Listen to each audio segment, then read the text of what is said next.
नमस्कार, आप सबों का मेरे YouTube चैनल संकल्प इकोनॉमिक्स में स्वागत है।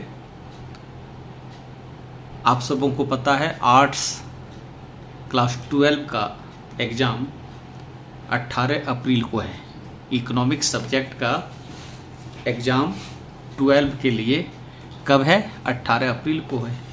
उसी को ध्यान में रखकर मैं आज पार्ट बी, आप सबों को पता है कि 2 टर्म में एग्ज़ाम होने को है, टर्म 1 और टर्म 2। टर्म 1 में पूरा ऑब्जेक्टिव आने का है और टर्म 2 में सब्जेक्टिव। तो आज मैं टर्म 2 में जो इम्पोर्टेंट क्वेश्चन है जो पूछा जा सकता है उसको ध्यान में रख करके आप लोगों के लिए वीडियो बना रहा हूँ। आप लोग अंत तक वीडियो को देखेंगे और मुझे पूरी उम्मीद है कि आप लोगों को इस वीडियो से बहुत लाभ होगा। चलते हैं। टर्म 2 में जो आप लोग को पढ़ना है, सबसे पहले वो आप टॉपिक को ध्यान देंगे।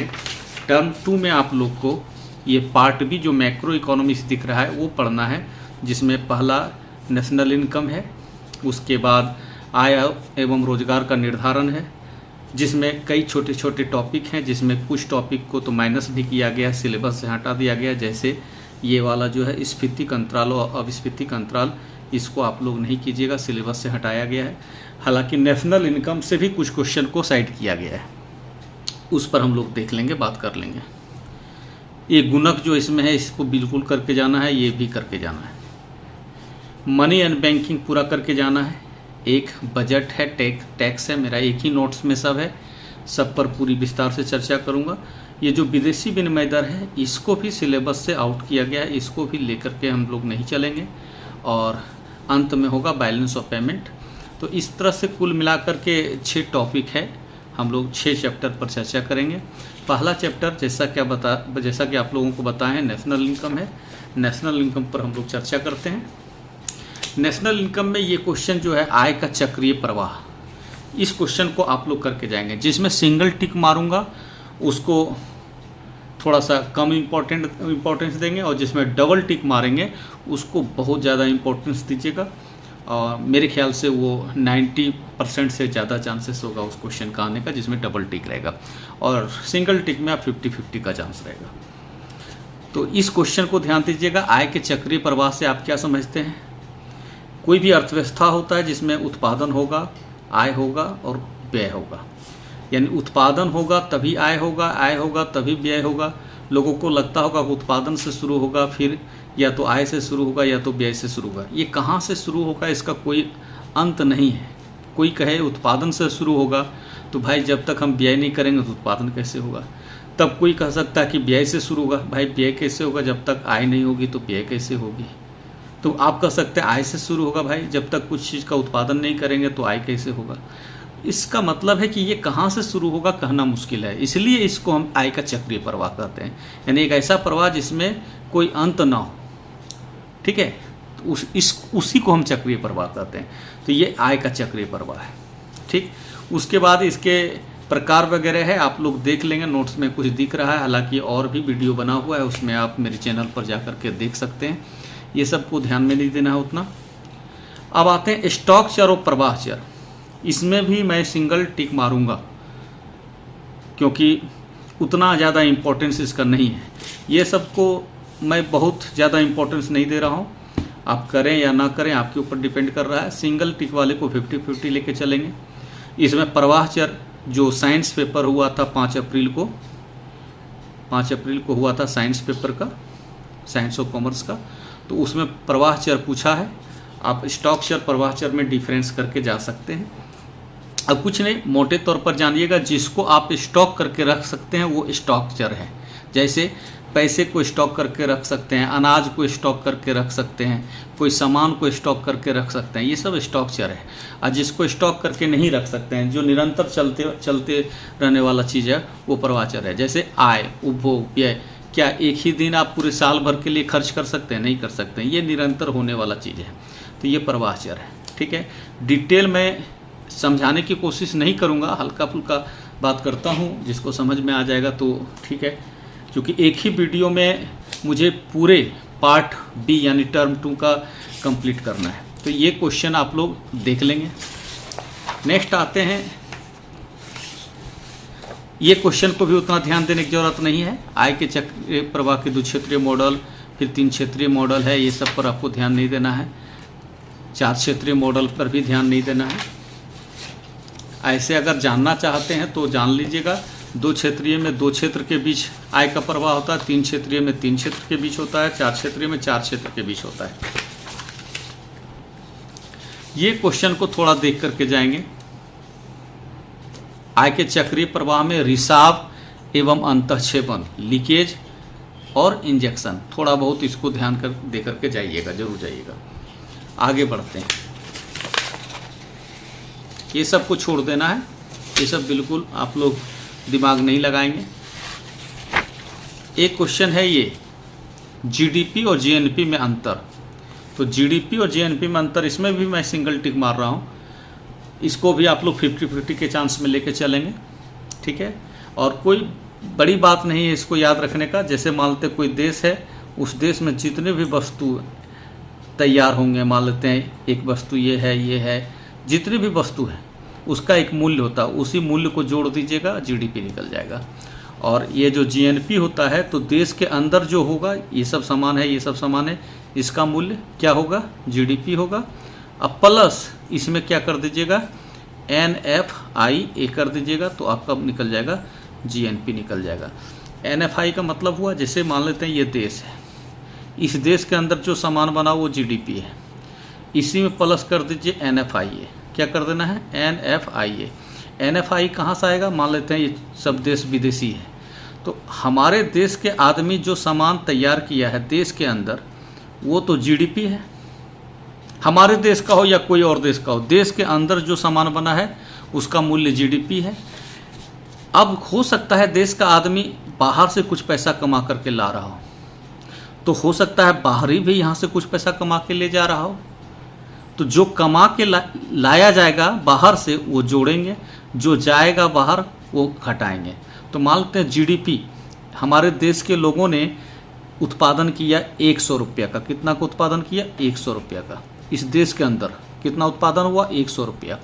बाहर से आया 20, लेकिन बाहरी यहाँ से कमा के ले चला गया 15। तो बताइए जीडीपी हमारा कितना है, यहाँ पर हम देखें जीडीपी हमारा कितना है, 100 है। बाहर से आया 20, बाहर चला गया 15, तो इसमें डिफरेंस कितना हुआ, 5 का। जो 5 का डिफरेंस है वही NFI कहलाएगा। इन दोनों को जोड़िएगा, जीएनपी निकल जाएगा, यानी 100 + 5 105। समझ गए।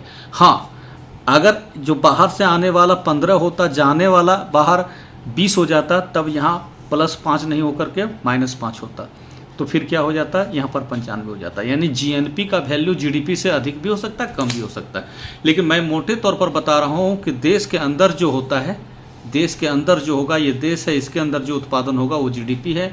और इसी में बाहर से आने वाले शुद्ध रूप से जो आय होती है, जिसको NFI कहते हैं, वो जुड़ जाएगा तो जीएनपी होगा। बाकी ज़्यादा डिटेल नहीं बात करेंगे, आप लोग देख लीजिएगा। फिर ये सब निजी आय वगैरह ये सब करने की जरूरत नहीं है, ये सब पर मैं चर्चा नहीं करूँगा, ये सब बिल्कुल नहीं देखना है फिलहाल। एक क्वेश्चन ये आता है, राष्ट्रीय आय किसे कहते हैं और राष्ट्रीय आय मापने की विधियाँ। ये क्वेश्चन आपका साइंस में पूछ चुका है, ऑलरेडी साइंस में पूछ चुका है। 5 अप्रैल को जो एग्ज़ाम हुआ उसमें ये क्वेश्चन पूछा जा चुका है। इसके बावजूद मैं कहूँगा कि इस क्वेश्चन को करना है। देख सकते हैं, ये साइंस का क्वेश्चन है। राष्ट्रीय आय क्या है, राष्ट्रीय आय गणना की किसी एक विधि को समझाएं। तो ये किसी एक विधि का है। यहाँ पर हो सकता है राष्ट्रीय आय किसे कहते हैं, और राष्ट्रीय आय की जो मापने की 3 विधियाँ हैं। कितनी विधियाँ हैं, 3 विधियाँ हैं। एक विधि है उत्पादन अथवा मूल्य वृद्धि विधि, और दूसरी विधि है क्या है, आपको दूसरी विधि देख रहे हैं, आय विधि है, और तीसरी विधि है व्यय विधि। तो व्यय विधि को सिलेबस से हटा दिया है, इसलिए इस पर कोशिश नहीं करना है, आपको कोई ध्यान नहीं देने की ज़रूरत है। लेकिन आय विधि जो है, ये आय विधि पूछे आपसे या आय विधि पूछे या उत्पादन विधि पूछे, ये दोनों में से कोई एक विधि आप करके जाइएगा। दोनों विधि भी कर लेते हैं तो अच्छी बात है। लेकिन राष्ट्रीय आय किसे कहते हैं ये तो जरूर आप लोग करके जाइएगा। राष्ट्रीय आय में क्या डेफिनेशन आपको तैयार करना है, एक वित्तीय वर्ष में किसी देश के समान निवासियों द्वारा अर्जित आय के योग को राष्ट्रीय आय कहते हैं। एक वित्तीय वर्ष में किसी देश के सामान्य निवासियों द्वारा अर्जित आय के योग को राष्ट्रीय आय कहते हैं।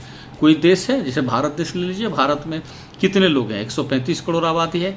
ये 135 करोड़ लोग मिल करके जितना आय सृजित करेंगे वही क्या हो जाएगा? राष्ट्रीय आय हो जाएगा।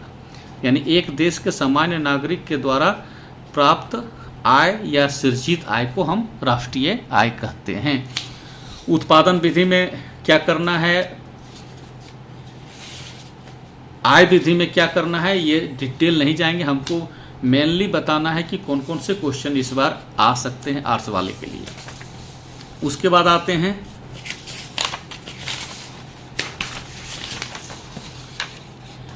राष्ट्रीय आय के मापन में दोहरी गणना की समस्या से आप क्या समझते हैं? ये क्वेश्चन को भी आप लोग एक बार जरूर पढ़ लीजिएगा, ठीक है। और इधर जो बताए राष्ट्रीय आय मापने की विधि है ना, राष्ट्रीय आय किसे कहते हैं, इसके मापने की विधि, ये क्वेश्चन भी आप लोग करके जाइएगा। ज़्यादा मैं अभी सिंगल पर फोकस कर रहा हूँ। राष्ट्रीय आय में दोहरी गणना, ये भी क्वेश्चन आप लोग पढ़ के जाइएगा। उसके बाद अंतिम पेज में आते हैं साधन आय हस्तांतरण आय। इस क्वेश्चन को भी आप लोग करके जाइएगा। साधन आय और हस्तांतरण आय को करके जाइएगा। और कुछ नहीं है, साधन किसको कहते हैं? जो उत्पादन में प्रयोग, उत्पादन के प्रयोग में, यानी कि उत्पादन आपको करना है, कोई भी एक्स वाई वस्तु का उत्पादन करना है तो उसके लिए आपको साधन चाहिए। क्या साधन हो सकता है? भूमि हो सकता है, नहीं, प्लस मजदूर की ज़रूरत पड़ सकती है, प्लस पूंजी की ज़रूरत पड़ सकती है, प्लस साहसी की ज़रूरत पड़ सकती है। तो ये सब उत्पादन के क्या है? साधन है। इनको जो आय प्राप्त होगा, भूमि को जो आय प्राप्त होता है क्या है? लगान। मजदूर को जो आय प्राप्त होगा उसको क्या कहते हैं? मजदूरी। पूंजी को जो आय प्राप्त होता है उसको क्या कहते हैं? ब्याज, ठीक है। और साहसी को जो आय प्राप्त होता है वो क्या है? लाभ। तो ये सब उत्पादन के साधन है। इनको जो आय प्राप्त होता है वही आय क्या कहलाता है? साधन आय कहलाता है। यानी कि आप कुछ करते हैं तब आपको अगर कुछ मिलता है, कोई रिक्शा चलाता है तब उसको इनकम होता है, तो ये साधन आय है, ठीक है। और एक क्या है? बैठे बैठे पैसा आ रहा है, कुछ काम नहीं करते हैं, जैसे वृद्धा पेंशन। वृद्धा पेंशन, जो वृद्ध आदमी होता है वो कोई काम नहीं करता है, लेकिन उसको फिर भी पैसा सरकार देती है बिना काम का। तो बिना काम किए पैसा आ रहा है तो वो कहलाएगा हस्तांतरण आय। और काम करने के बाद जब पैसा मिले तो क्या कहलाएगा? साधन आय, ठीक है। बेसिक डिफरेंस यही है। तो आप लोग साधन आय और हस्तांतरण आय को भी करके जाइएगा। और एक चीज़ मैं बहुत इंपॉर्टेंट चीज़ बता देता हूँ, साधन आय जो होता है वही राष्ट्रीय आय में शामिल होता है। यानी ये सब राष्ट्रीय आय में शामिल होगा, लेकिन ये राष्ट्रीय आय में शामिल नहीं होगा, ठीक है। बाकी चीज़ें आपको दिख रही है, कर लीजिएगा। अगले क्वेश्चन में आते हैं, मध्यवर्ती वस्तु और अंतिम वस्तु में क्या अंतर है? मध्यवर्ती वस्तु और अंतिम वस्तु में क्या अंतर है? ये क्वेश्चन भी आप लोग करके जाइएगा। देखिए होता क्या है कि जैसे समोसा, अगर आप समोसा खरीद करके खाते हैं तो आप खाए, आप उपभोक्ता हो गए, ये अंतिम वस्तु होगा। कौन वस्तु होगा? हो ये अंतिम वस्तु होगा, ठीक है। और ये समोसा किससे बना? आलू से बना। किससे बना जी? आलू से बना। तो आलू क्या हो गया? मध्यवर्ती वस्तु। यानी जिन वस्तु का इस्तेमाल किसी और वस्तु के निर्माण में हो वो कहलाएगा मध्यवर्ती वस्तु, और जिस वस्तु का इस्तेमाल आगे किसी और वस्तु के निर्माण में नहीं हो वो कहलाएगा अंतिम वस्तु। अंतिम वस्तु को ही उपभोक्ता वस्तु भी कहते हैं, यानी कि उपभोग की वस्तु। मध्यवर्ती वस्तु का इस्तेमाल किसी और वस्तु के निर्माण में होता है, अंतिम वस्तु का प्रयोग किसी और वस्तु के निर्माण में नहीं होता है। ये बेसिक डिफरेंस है, इसको भी आप लोग करके जाइएगा। आगे प्राथमिक क्षेत्र है, द्वितीय क्षेत्र है, तृतीय क्षेत्र है, ये सब पर मैं फोकस नहीं करूँगा, ये सब आप लोग 9-10 में पढ़े होंगे। तो ये था आपका राष्ट्रीय आय से जो क्वेश्चन पूछा जाएगा वो। अब मैं दूसरे टॉपिक पर आता हूँ। दूसरा टॉपिक हम लोग ऐसे तो देखने वाले थे आय एवं रोजगार का निर्धारण। इसका नोट्स मेरे पास अवेलेबल नहीं है, इसलिए इससे पहले मैं मनी एंड बैंकिंग पर फोकस कर लेता हूँ। इससे क्या क्या पूछा जा सकता है लास्ट में मैं इसके बारे में चर्चा करूँगा। तो मनी एंड बैंकिंग पर आप ध्यान दीजिए। मुद्रा क्या है और इसका कार्य, ये आप बिल्कुल करके जाइए। मुद्रा क्या है और इसके क्या कार्य हैं। और एक चीज़ बता दें, साइंस वाले को ये आप देख रहे हैं पेज नंबर 1 से लेकर के पेज नंबर 5 तक, ठीक है। ये 5 पेज में 6 क्वेश्चन साइंस वाले को पूछा गया है। तो जो क्वेश्चन बच गया है उस पर फोकस करेंगे। हालांकि मुद्रा क्या है और मुद्रा के क्या कार्य हैं ये पूछा गया है साइंस में, इसके बावजूद भी अब मुद्रा के कार्य को पढ़ के जरूर जाएंगे। मुद्रा क्या है और मुद्रा के कार्य को आप पढ़ के जाएंगे। हाँ, इसमें हो सकता है कि आपको प्राथमिक कार्य पूछे या गौण कार्य पूछे। अगर प्राथमिक कार्य पूछेगा प्राथमिक कार्य का जवाब दीजिएगा, गौण कार्य पूछेगा गौण कार्य का जवाब दीजिएगा। और यदि मुद्रा का कार्य कॉमन रूप से पूछा तो इसमें से कोई भी जवाब दे सकते हैं। तो मुद्रा के कार्य पूछ दिया है, इसके बावजूद भी आप करके जाएंगे। वस्तु विनिमय प्रणाली भी पूछ दिया है, इसके बावजूद भी आप वस्तु विनिमय प्रणाली करके जाएंगे। हालांकि यहाँ है वस्तु विनिमय प्रणाली क्या है, इसके दोषों का उल्लेख करें। और आगे क्वेश्चन है मुद्रा ने वस्तु विनिमय प्रणाली की कठिनाइयों को कैसे दूर किया है। तो ये क्वेश्चन आपका साइंस में पूछा है, ठीक है। और एक ही चीज़ है यहाँ पर और यहाँ में कोई खास अंतर नहीं है, तो लेकिन आप इस ढंग से जो क्वेश्चन पूछा है इसको करके जाइएगा। यानी वस्तु विनिमय प्रणाली क्या है, इसके क्या दोष हैं। और सिंपल है, जिस सिस्टम में वस्तु के बदले वस्तु का लेन देन हो उसे वस्तु विनिमय प्रणाली कहते हैं। ये बहुत पहले चलता था। अभी के समय किसी को कुछ भी लेना हो तो वो वस्तु के बदले वस्तु नहीं लेता है, मुद्रा के बदले लेता है। मुद्रा देता है और वस्तु लेता है, ठीक है। तो अभी वस्तु विनिमय प्रणाली नहीं है। अभी कोई भी चीज़ का लेन देन हम जो करते हैं वो मुद्रा के माध्यम से करते हैं, यानी कि विनिमय का माध्यम मुद्रा है। इसकी क्या क्या कठिनाइयाँ हैं, बहुत सिंपल है। आप लोग मेरे नोट्स को बढ़िया से ध्यान से आप देख लीजिएगा तो समझ में आ जाएगा। इसका पॉइंट सब चीज़ यहाँ पर लिखा हुआ, ध्यान से देखिएगा। पहला पॉइंट है दोहरे संयोग का अभाव, फिर है आपका सामान्य मूल्य मापदंड का अभाव, फिर है मूल्य संचय की कठिनाइयाँ। तो ये सब प्रॉब्लम है इसका, ये सब आप लोग देख लीजिएगा। भविष्य में भुगतान करने की कठिनाइयाँ, ये सब वस्तु विनिमय प्रणाली के दोष हैं। और मुद्रा ने इस प्रणाली को यानी वस्तु विनिमय प्रणाली कठिनाइयों को कैसे दूर किया है, वो ये क्वेश्चन है जो कि पूछा गया इस बार साइंस में। 2022 में ये पूछ चुका है साइंस वाले के लिए। तो इसको देख लीजिएगा, कोई कठिन क्वेश्चन नहीं है। फिर आगे ये सब भी नहीं देखना है। हाँ, एक क्वेश्चन जो आपको बिल्कुल देख के जाना है वो है केंद्रीय बैंक क्या है, इसके का डबल टिक मारें। यानी कि मोर देन 90% चांस है ये क्वेश्चन आपसे पूछ दे, ठीक है। इसको आप लोग करके जाइएगा। मुद्रा क्या है, इसके कार्य का उल्लेख करें। और सिंपल सी बात है, कोई भी देश है, पहले केंद्रीय बैंक का डेफिनेशन लिख दीजिएगा। कोई भी देश है, उस देश में जो सबसे बड़ा बैंक है वो वहाँ का केंद्रीय बैंक है। भारत का जो केंद्रीय बैंक है उसका नाम है RBI, reserve bank of India, ठीक है। भारत का केंद्रीय बैंक है। और ये क्या करता है, देश में मुद्रा से संबंधित और बैंक से संबंधित जो भी नीति है, नियम है, कानून है, वो सब यही बनाता है और यही लागू करता है, यही हैंडल करता है। RBI का ये काम। इसके अलावा भी कुछ काम है, जैसे ये बैंकों का बैंक है। हम सबों का बैंक कौन होता है, जो हमारे शहरों में है, जिसको वाणिज्य बैंक कहते हैं, जैसे state bank of India, Punjab national bank, Allahabad bank, union bank, ये सब वाणिज्य बैंक है। लेकिन इन बैंकों का यानी स्टेट बैंक का, पंजाब नेशनल बैंक का, इन सब बैंकों का बैंक कौन है, केंद्रीय बैंक। जो भारत का केंद्रीय बैंक है वो उसका नाम क्या है, रिजर्व बैंक ऑफ इंडिया, ठीक है। इसके बाद नोटों के निर्गमन यानी नोट यही छापता है, केंद्रीय बैंक छापता है। नोट कौन छापता है, केंद्रीय बैंक छापता है, और कोई नहीं छापता। हाँ, 1 रुपया का नोट और जितना सिक्का है, 1 रुपया का नोट और जितना सिक्का है उसको केंद्रीय बैंक नहीं छापता है, उसको देश का वित्त मंत्रालय छापता है, ठीक है। भारत सरकार छापती है। लेकिन 1 रुपया का नोट और जितना भी कॉइन्स है, 5 रुपया का सिक्का हो, 2 रुपया का सिक्का हो, उसको देश का जो वित्त मंत्रालय है वो छापता है, यानी भारत सरकार छापती है।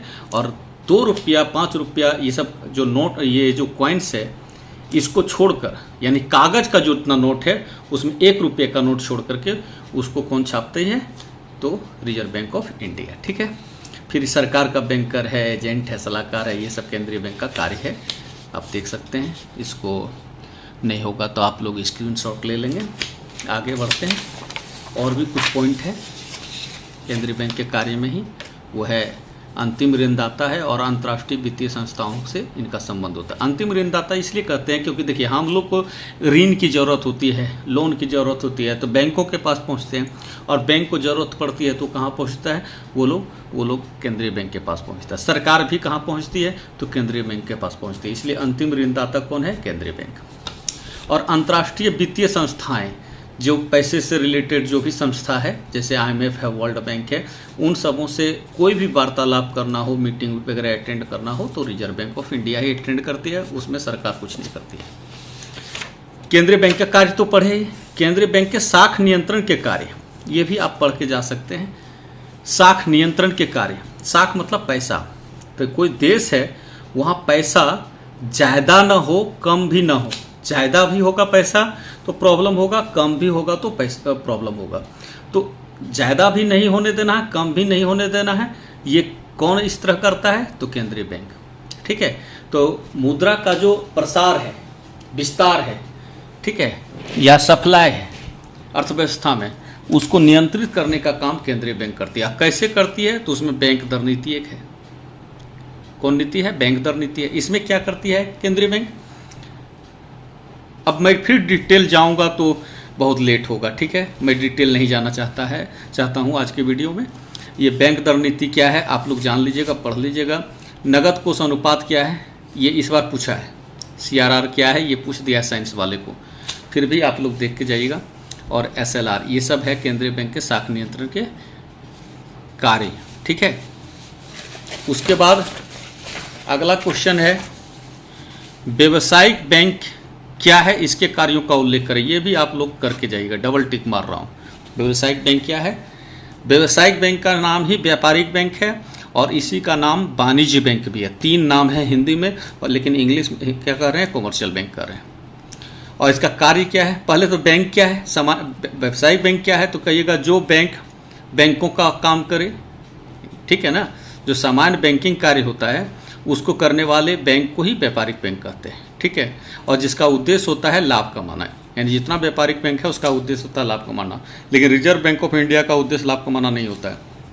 इसका पहला काम क्या है? जमाएं स्वीकार करना।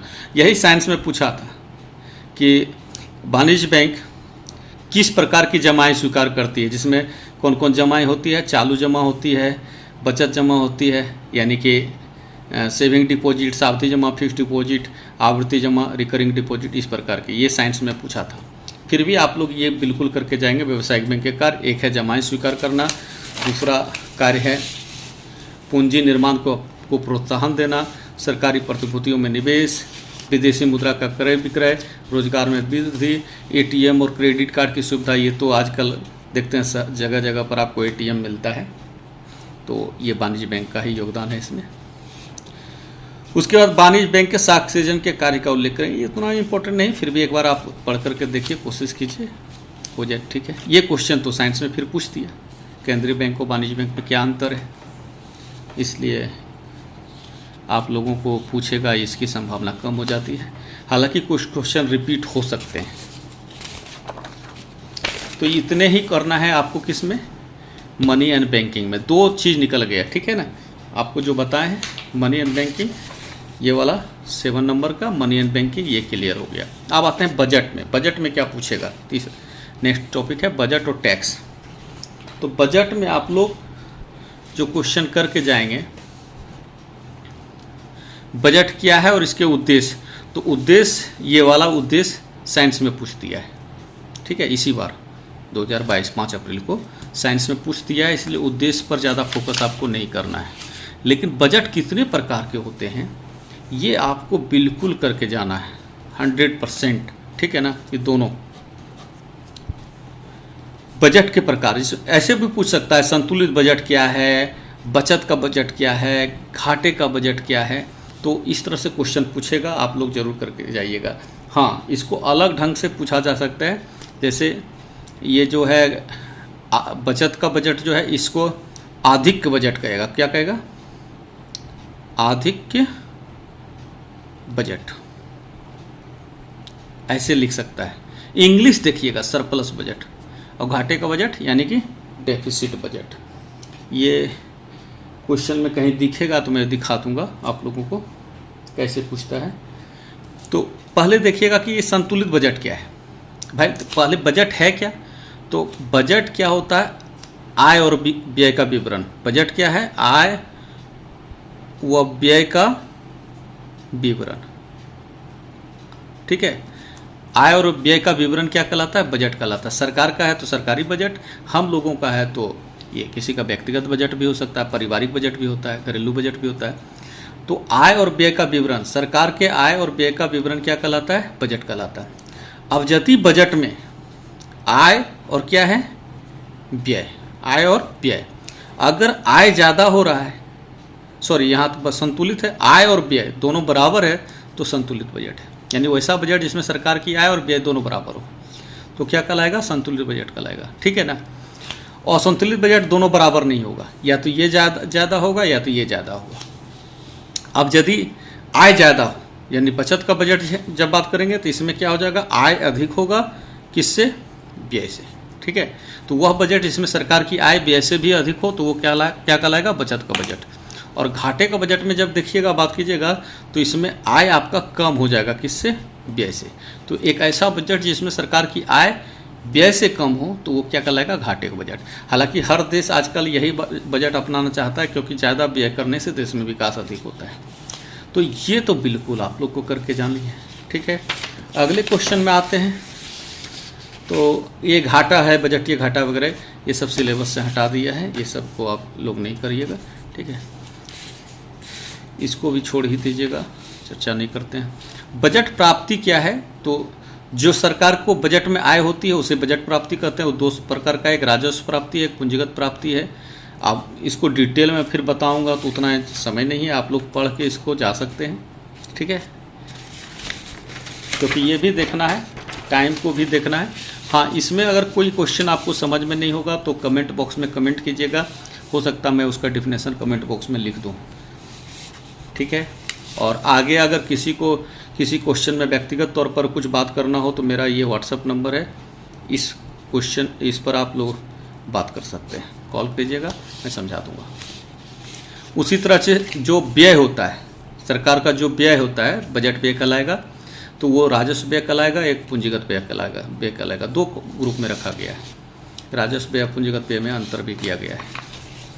उसी तरह से विकासात्मक व्यय और गैर विकासात्मक व्यय है। सिंपल से है, जिस खर्च से विकास हो विकासात्मक व्यय है, जिससे विकास नहीं हो गैर विकासात्मक व्यय है, ठीक है। डिटेल ये सब पढ़ के आपको चल जाना है, ये ज़्यादा जरूरी नहीं है, इतना ही बजट में करना है। आगे आते हैं, टैक्स। नेक्स्ट क्या है, टैक्स। टैक्स में आपको प्रत्यक्ष कर और अप्रत्यक्ष कर बिल्कुल करके जाना है। हालांकि प्रत्यक्ष कर पूछ दिया है, डायरेक्ट टैक्स क्या है ये पूछ दिया है, इसी बार पूछा है, साइंस में पूछा है, लेकिन फिर भी आप प्रत्यक्ष कर और अप्रत्यक्ष कर पढ़ के जाइएगा। मैं इसमें डबल टिक मार रहा हूँ, प्रत्यक्ष कर और अप्रत्यक्ष कर में। और ये सब अनुपातिक, प्रगतिशील, ये सब एक एक लाइन में करना है। आंसर भी है छोटा छोटा है और इसको भी देख के जाना है। प्रत्यक्ष कर को थोड़ा सा सिंपली आप समझने की कोशिश कीजिए। जिस पर टैक्स लगे वही इस टैक्स का भुगतान भी करे तो प्रत्यक्ष कर है, और जिस पर टैक्स लगे वो खुद भुगतान नहीं करके किसी और पर टाल दे तो वो कहलाता है अप्रत्यक्ष कर। बाकी आप लोग डिटेल से देखिएगा, किताब पढ़ लीजिएगा, समझने की कोशिश कीजिएगा। यहाँ पर प्रत्यक्ष कर और अप्रत्यक्ष कर में पॉइंट वाइज भी आपको दिया हुआ है, इसको आपको छोड़ना नहीं है, इसको देख कर जाना है, ठीक है। इसका उदाहरण बिल्कुल याद रखिएगा, ये सब प्रत्यक्ष कर का उदाहरण है, ये अप्रत्यक्ष कर का उदाहरण। अगला विदेशी विनिमय दर है, इसको तो नहीं ही करना है, इससे एक भी क्वेश्चन नहीं कीजिए क्योंकि सिलेबस से बाहर है। अब आते हैं भुगतान शेष। अगला क्वेश्चन क्या है, भुगतान शेष यानी भुगतान संतुलन, बैलेंस ऑफ पेमेंट। और ये क्वेश्चन आप लोग 100% करके जाइएगा। व्यापार शेष और भुगतान शेष में अंतर, ठीक है। व्यापार शेष क्या है, एक देश का आयात निर्यात होता है ना, कोई भी देश आयात भी करता है और निर्यात भी करता है, ठीक है ना। तो ये आयात और निर्यात के मूल्य में जो अंतर होता है वही व्यापार शेष कहलाता है, ठीक है ना। अब यदि मान लेते हैं कोई भी देश निर्यात ज़्यादा करेगा तो अच्छा है, निर्यात अच्छा ज़्यादा करेगा तो क्या होगा, अच्छा होगा, और आयात ही ज़्यादा हो गया तो गड़बड़ हो गया। तो अच्छा जो होता है यानी अनुकूल, व्यापार शेष अनुकूल भी हो सकता है, प्रतिकूल भी हो सकता है, या बराबर भी हो सकता है, ठीक है ना। तो भारत का व्यापार शेष अगर बात कीजिएगा तो वो प्रतिकूल है, यानी कि अच्छा नहीं है। क्यों नहीं अच्छा है? क्योंकि भारत आयात अधिक करता है और निर्यात कम करता है, जबकि अच्छा होने के लिए क्या होना चाहिए? निर्यात ज़्यादा होना चाहिए, आयात कम होनी चाहिए। तो ये आयात निर्यात के मूल्य में जो अंतर आएगा वो व्यापार शेष कहलाएगा। और ये जो आयात निर्यात होता है केवल वस्तुओं का, जिसको आप देख सकते हैं, समझ गए ना, जैसे पंखा हुआ, कूलर हुआ, फ्रिज हुआ, गाड़ी हुआ, कोई सामान जिसको आप टच कर सकते, छू सकते हो, उसी का आयात निर्यात होता है, उसी का व्यापार होता है, ठीक है ना। और ये भुगतान शेष जो होता है इसमें ये वाला भी सब आएगा, ठीक है ना, व्यापार शेष वाला भी सब आएगा, यानी जितना दृश्य है जिसको आप छू सकते हैं, देख सकते हैं, वो भी आएगा। और कुछ ऐसे चीज़ भी इसमें शामिल है जो कि जिसको आप देख नहीं सकते, छू नहीं सकते, अदृश्य है, ठीक है ना। और अदृश्य में ज़्यादा करके सेवाएं आता है, जैसे बैंकिंग, इंश्योरेंस, संचार, ये सब आता है। तो बैंक, इंश्योरेंस, संचार वो भी इसमें आ जाएगा, और पंखा, कूलर जो दृश्य वस्तु होता है वो भी इसमें आ जाएगा, ठीक है, भुगतान शेष में। तो इसमें सब प्रकार के लेन देन को शामिल किया जाता है। देखिए इसमें स्पष्ट दूसरा पॉइंट है ना, इसका संबंध केवल वस्तुओं के लेन देन से है, और इसमें है क्या? वस्तुओं और सेवाओं दोनों का।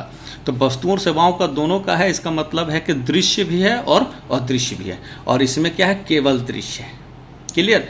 बाकी और भी बहुत सारे पॉइंट है। देखिए अनुकूल प्रतिकूल लिखा है ना, अनुकूल कब होगा? समझ गए?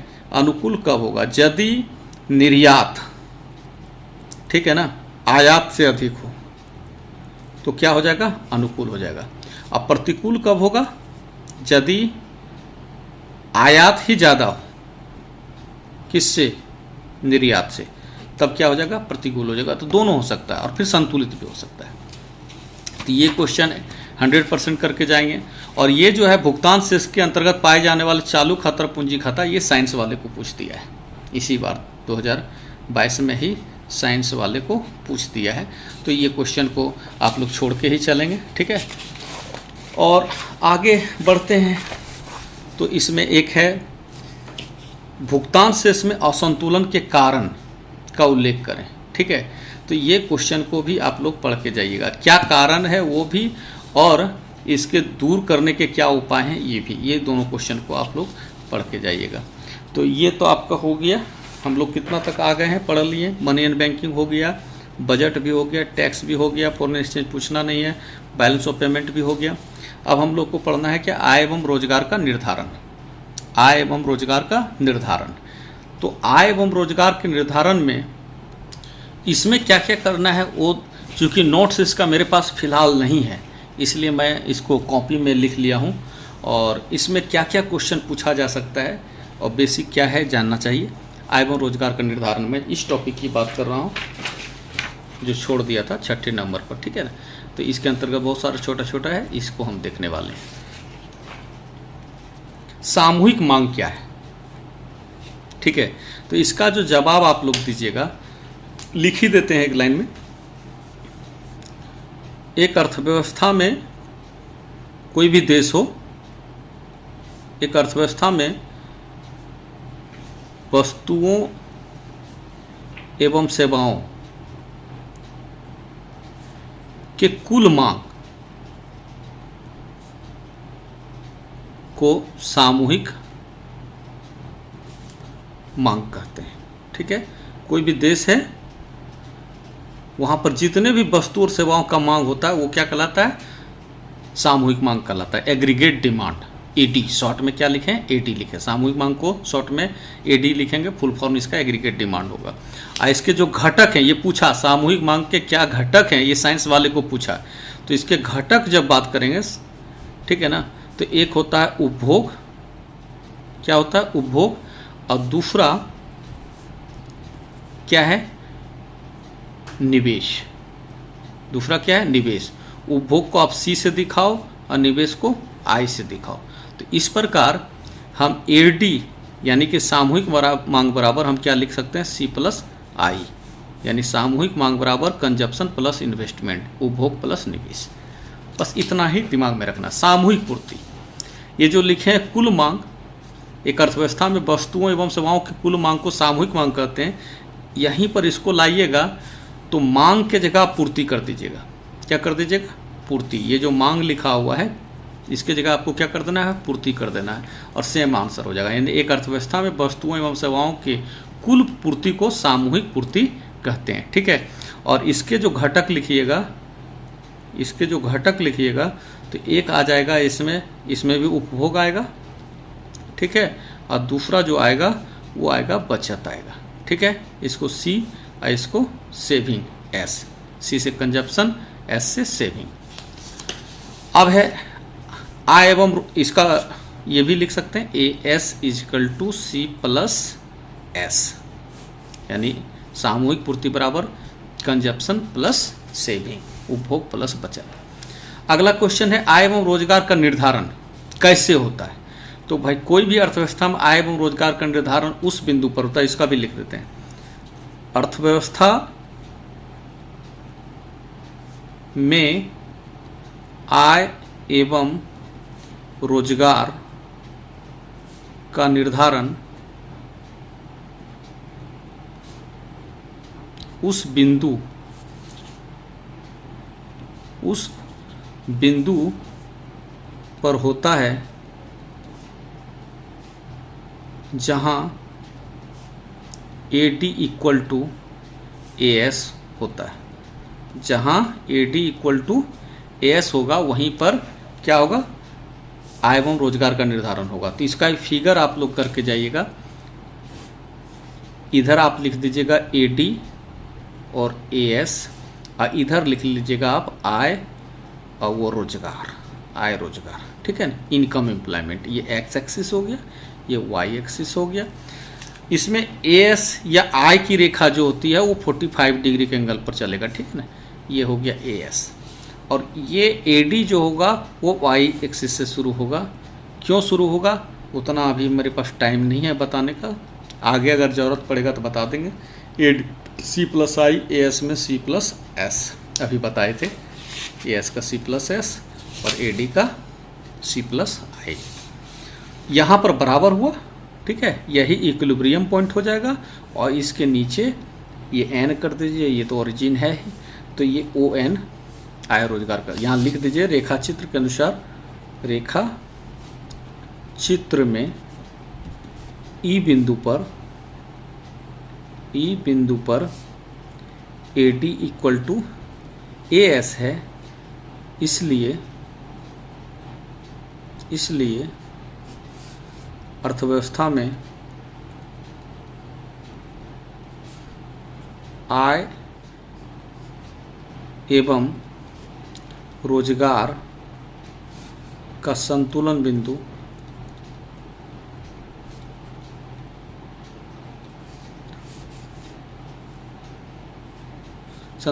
नहीं, संतुलन स्तर ON होगा।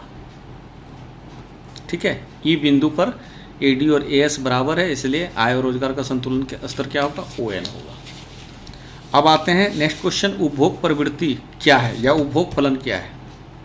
बस इसका सिंपल, बहुत सारा है बात, ज़्यादा नहीं लिख सकते हैं, टाइम नहीं है मेरे पास, वीडियो बहुत बड़ा हो रहा है, इसलिए मैं शॉर्ट में निकलता हूँ। उपभोग प्रवृत्ति आय का फलन होता है। उपभोग प्रवृत्ति आय का फलन होता है। किसका फलन होता है, आय का फलन होता है।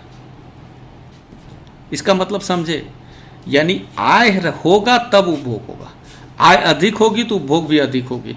यानी उपभोग प्रवृत्ति को, यानी उपभोग को हम लिखेंगे C से दिखाएंगे, उपभोग को किससे दिखाएंगे, C से, और आय को दिखाएंगे उपभोग equal to function of Y। C हुआ उपभोग और Y हुआ आय। ठीक है, आय अधिक तो उपभोग भी अधिक, आय कम तो उपभोग भी कम, यानी उपभोग और आय में धनात्मक संबंध होता है। कैसा संबंध होता है, धनात्मक संबंध होता है। इसका मतलब है कि जैसे जैसे आपका आय बढ़ेगा उपभोग भी बढ़ेगा, आय घटेगा तो उपभोग भी घटेगा। लेकिन यहाँ पर नोट करके हम बता देते हैं एक चीज़ कि आय के शून्य स्तर पर भी उपभोग होता है। क्यों होता है वे? क्योंकि मानते हैं आपकी आय नहीं है तो क्या उपभोग नहीं करेंगे, भूखे रहेंगे तो मरिए जाएंगे जी। कर्जा वगैरह ले करके आपको जीना है, लेकिन जीना है, मांग करके खाना है लेकिन खाना है। हाँ, आय बढ़ेगी तो फिर आगे जा करके हम उपभोग को ज़्यादा करेंगे, ज़्यादा स्टैंडर्ड वाला लाइफ जिएंगे। लेकिन मोटे तौर पर जानना है कि उपभोग किसका फलन है, आय का। उपभोग तभी ज़्यादा होगा जब आय अधिक होगा। उसके बाद हम देखते हैं एक क्वेश्चन, बचत प्रवृत्ति। सेम जैसे उपभोग आय का फलन था, उसी तरह बचत भी आय का फलन होता है। यानी बचत प्रवृत्ति आय का फलन होता है। ठीक है, इसका मतलब है एस हो गया बचत यानी saving is equal to function of Y.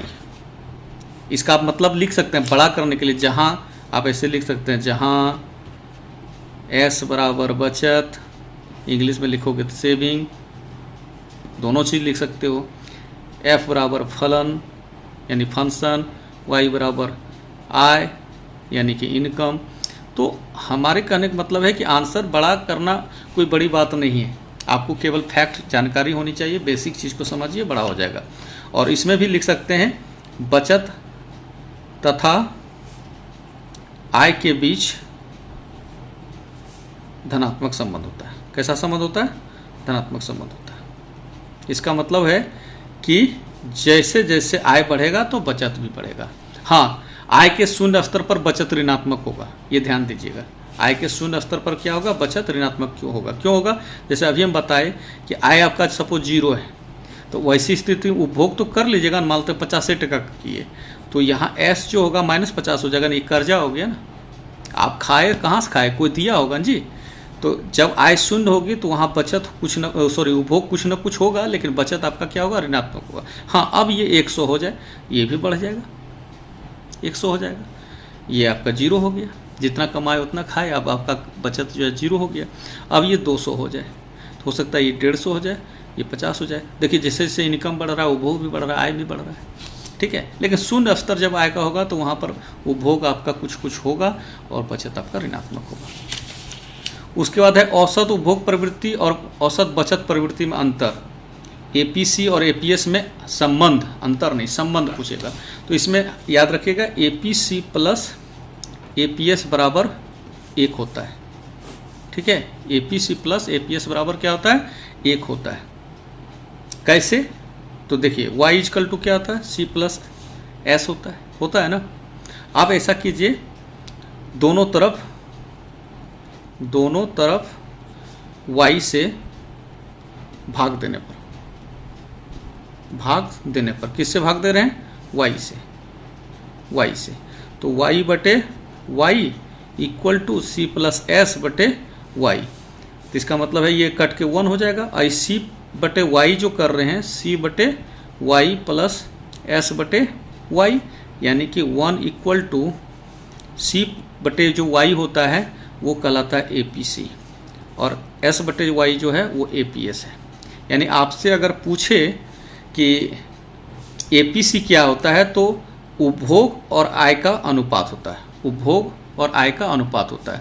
और APS क्या होता है, तो ये बचत, S है यहाँ पर, बचत और आय का अनुपात होता है। ठीक है, ये आ गया 1 equal to APC plus APS, समझ गए।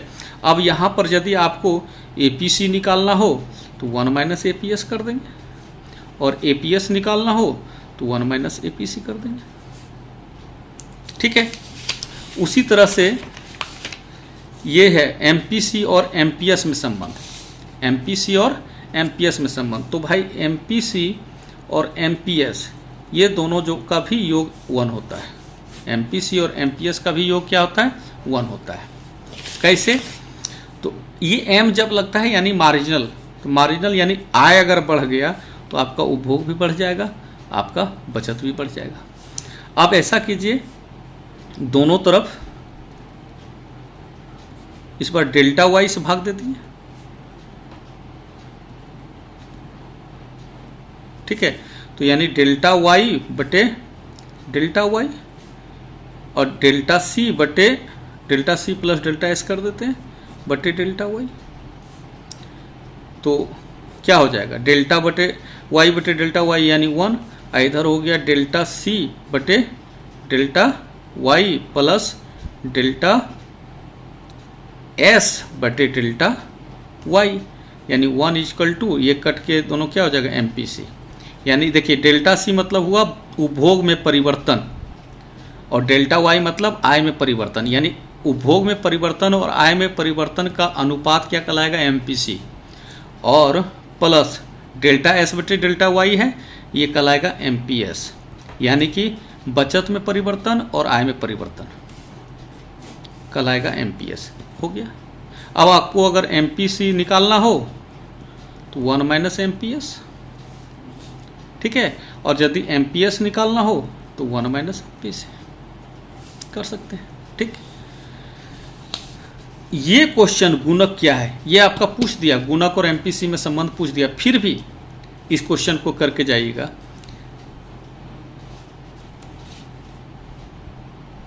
इसका जो परिभाषा लिखिएगा वो लिखिएगा निवेश में वृद्धि, ठीक है, यानी डेल्टा आई के फलस्वरूप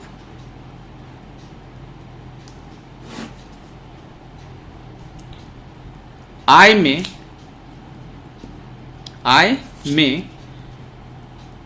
जितने गुना की वृद्धि होती है उसे निवेश गुणक कहिए या गुणक कहिए, खींचिए, कहते हैं। निवेश गुणक को के से दिखाते हैं, ठीक है। इसका फॉर्मूला हो जाएगा के बराबर डेल्टा वाई बटे डेल्टा आई। समझ गए। जैसे मान लेते हैं, एक उदाहरण के लिए मान लेते हैं एक अर्थव्यवस्था में 500 करोड़ का निवेश होने से आय में वृद्धि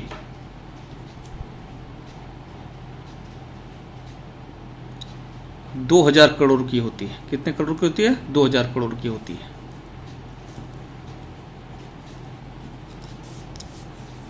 तो यहां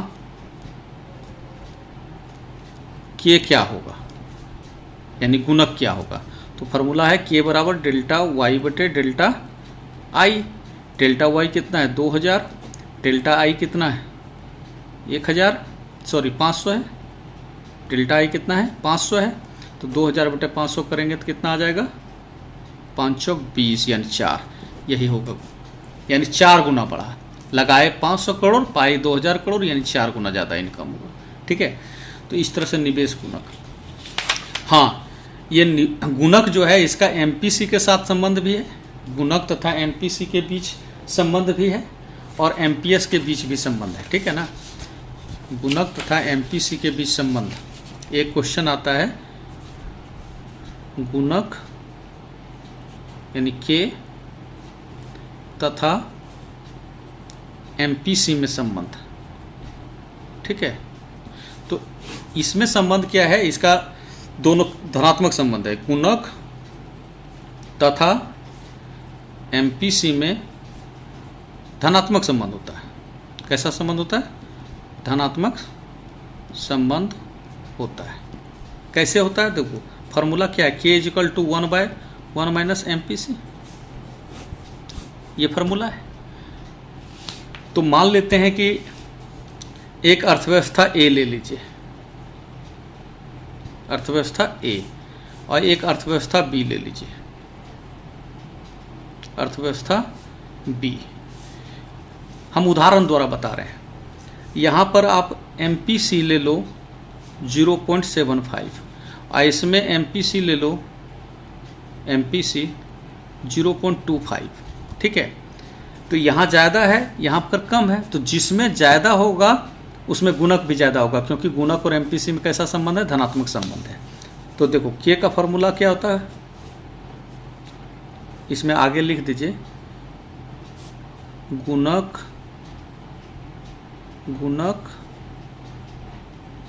तथा MPC के बीच के धनात्मक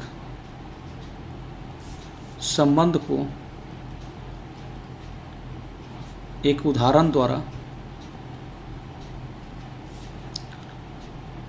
समझा जा सकता है, समझा जा सकता है। यहाँ पर उदाहरण हम ले रहे हैं, एक अर्थव्यवस्था ए है, एक अर्थव्यवस्था बी है। तो 1/1 - MPC ये फॉर्मूला है। 1/1 - MPC का वैल्यू कितना लिए हुए हैं? 0.75, यानी 1/0 क्या हो जाएगा? 25। ये पॉइंट हटाएंगे 0 हो जाएगा, यानी कि 4 होगा। पॉइंट हटाएंगे तो 4 होगा ना, तो इसमें 4 आया। अब चूंकि यहाँ 0.75 था इसलिए इसका 4 आया, यहाँ 0.25 है इसलिए इसमें कम आएगा। कैसे? तो K = इसमें भी 1/1 - MPC। तो 1/1 - MPC कितना है जिसमें 0.25 है, तो 1/ क्या हो जाएगा? 0.75 हो जाएगा। इसका मतलब 100/75 हो जाएगा। इसका मतलब 4/3 हो जाएगा, यानी कि आपका 1.33। ठीक है। तो आप देखो MPC ज़्यादा तो गुणक भी ज़्यादा, MPC कम तो गुणक भी कम। यानी आप लिख सकते हो क्या? उदाहरण से स्पष्ट होता है, उदाहरण से स्पष्ट होता है कि गुणक तथा MPC में धनात्मक संबंध होता है। ये नीचे लिख सकते हैं। हालांकि ये क्वेश्चन साइंस में पूछ दिया है, समझ गए? तो ये गुणक तथा MPC में संबंध पूछा है, आपसे पूछ सकता है गुणक तथा MPS में संबंध पूछ सकता है। क्या पूछ सकता है?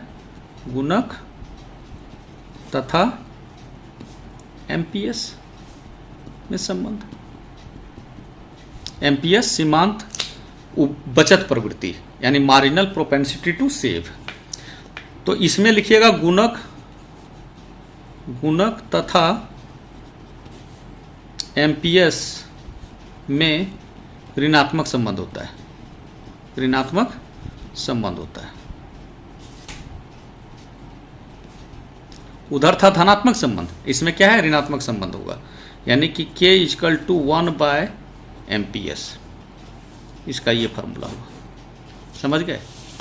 देखिए, जब MPS यहाँ भी लिख सकते हैं, इसे उदाहरण द्वारा समझा जा सकता है।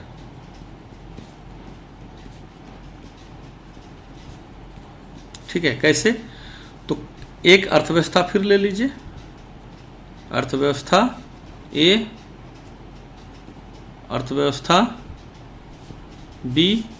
अर्थव्यवस्था A में MPS 0.75 लीजिए और इसमें MPS 0.25 लीजिए।